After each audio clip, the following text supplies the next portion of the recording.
अस्सलाम वालेकुम दोस्तानो शेरदल तकनीकी मालूमाती चैनल ता खरागलास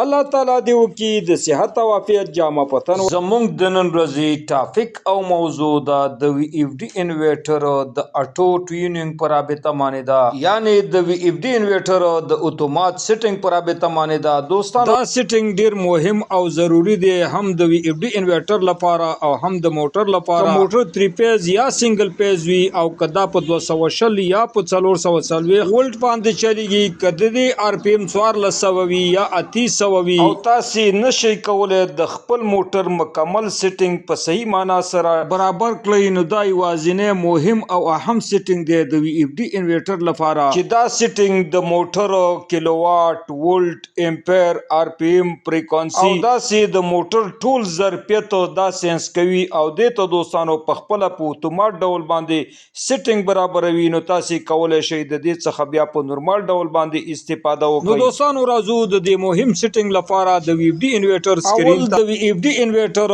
د آن بٹن انټر کوو او وی اف ډي انورټر آن کوو دوهم د پروګرام بٹن انټر کوو د پروګرام بٹن د انټر کولو څخه وروسته په سکرین باندې دوستانو پی 0 شو کیږي د پی 0 شو کېدو څخه وروسته دوباره بیا د ډاټا بٹن انټر کوو نو په سکرین باندې پی 0 شو کیږي د دې څخه وروسته د سټپ اپ یا د سټپ ډاون بٹن په پریس کولو په واسطه باندې زو پی 0 14 تا کله چې پی 0 14 په سکرین باندې شو شي